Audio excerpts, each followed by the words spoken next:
The West Mesa Murders, Unsolved Serial Killings in Albuquerque.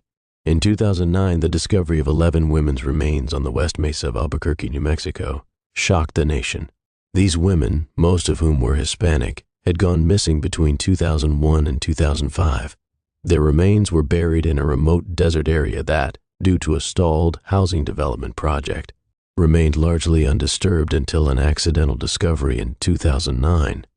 The killings are believed to be the work of a serial killer or possibly linked to a human trafficking ring operating in the southwestern U.S. It all began on February 2, 2009, when a woman walking her dog in the West Mesa desert area stumbled upon a human bone. After further investigation, authorities uncovered the remains of 11 women and girls, some as young as 15, along with a fetus. They were buried on the outskirts of Albuquerque, in an undeveloped area near a natural arroyo, which had been disturbed by construction activity. Satellite images from 2003 to 2005 show tire marks and signs of soil disturbance in the area, suggesting that the bodies were buried in the early 2000s. The last known victim was believed to have been buried in 2005, and the discovery of the bones was inadvertent, as a developer had built a retaining wall to deal with stormwater runoff in the area, exposing the remains. The victims were predominantly involved in drugs or sex work, making them vulnerable to exploitation and violence. While the exact motives remain unclear, some theories point to a serial killer targeting marginalized women. There are also suspicions that a human trafficking ring operating through cities like Las Vegas, El Paso, and Denver may be involved. The women and girls whose remains were identified were primarily from Albuquerque and the surrounding areas, with the exception of Selenia Edwards, a 15-year-old runaway from Oklahoma.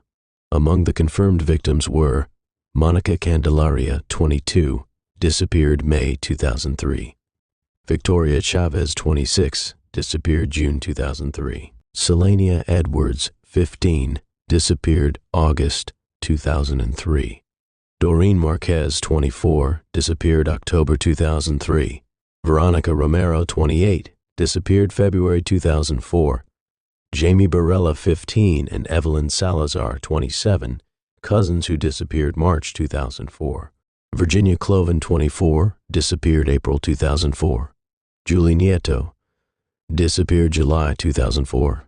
Disappeared August. Michelle Valdez, 22, disappeared September 2004. Possible additional victims.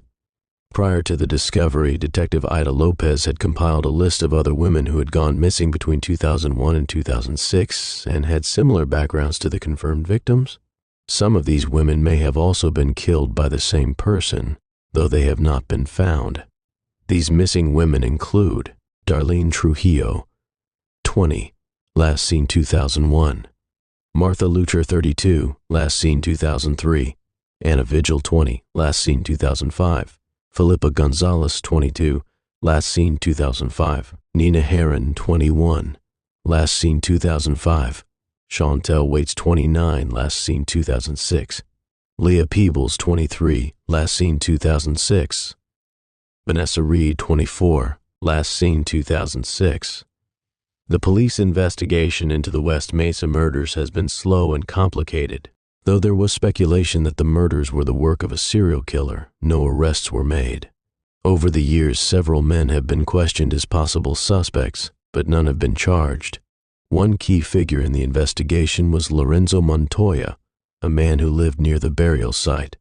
Montoya had been arrested twice for violent assaults on sex workers and had made chilling threats, including saying he would bury his girlfriend in lime. In 2006, Montoya was involved in the brutal killing of a 19-year-old sex worker, Sharika Hill, which led to his own death at the hands of Hill's boyfriend. Detectives also found a disturbing home video at Montoya's trailer showing a woman, possibly dead, with sounds resembling the preparation of a body for disposal. The investigation into Montoya ceased after his death, and many believe the killings stopped shortly afterward. Another suspect, Fred Reynolds, was a local pimp who had known one of the missing women. Although he was not charged, Reynolds reportedly kept photos of missing sex workers. He died in 2009, just before the remains were found. In 2010, Albuquerque police expanded their investigation by releasing photographs of other women who might be linked to the murders. Some of these women were later identified as alive, but others remain unidentified. In 2018, more bones were found near the burial site, but they were determined to be ancient and unrelated to the murders. In 2010, investigators also looked into Ron Irwin, a photographer and businessman with ties to Albuquerque State Fair. Irwin's properties were searched and thousands of photos were seized, but he was cleared as a suspect.